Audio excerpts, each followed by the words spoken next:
최근 한국에서 발생한 지진은 함열단층으로 인한 가능성이 높은 것으로 밝혀졌습니다.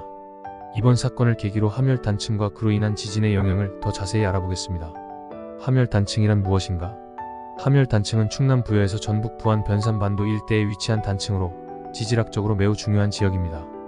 단층이란 지각판의 움직임으로 인해 지각이 갈라진 부분을 말합니다.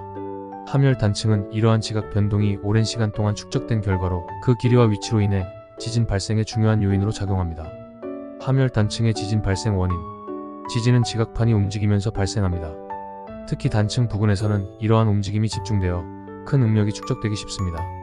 함열단층은 이러한 응력이 축적된 상태로 이번 지진도 이러한 응력이 갑작스럽게 해소되면서 발생한 것으로 보입니다.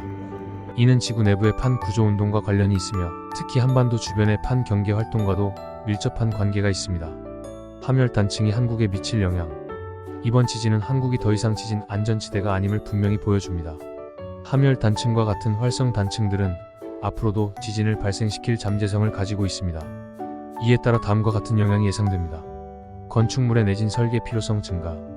기존 건축물의 내진 보강과 새로운 건축물의 내진 설계가 중요해질 것입니다.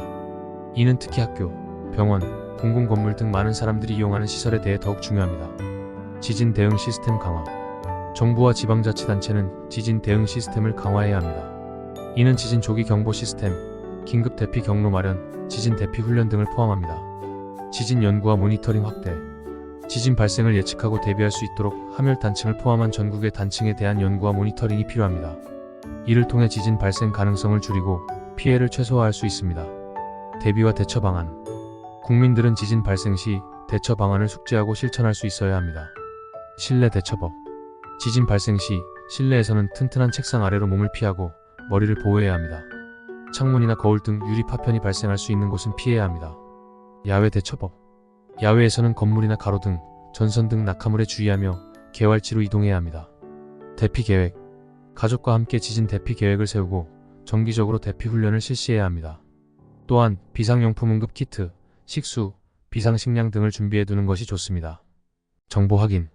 지진 발생 시 신속하게 공신력 있는 매체를 통해 정보를 확인하고 당국의 지시에 따라 행동해야 합니다. 함열단층과 같은 지질학적 요인은 예측하기 어렵지만 이에 대한 대비와 대처는 충분히 가능합니다. 이번 지진을 교훈 삼아 한국은 더 안전하고 준비된 사회로 나아가야 할 것입니다. 이를 위해 정부와 국민 모두가 협력하여 지진 대비와 대응 체계를 강화해야 합니다. 안전한 한국을 위해 모두가 관심을 가지고 대비할 필요가 있습니다.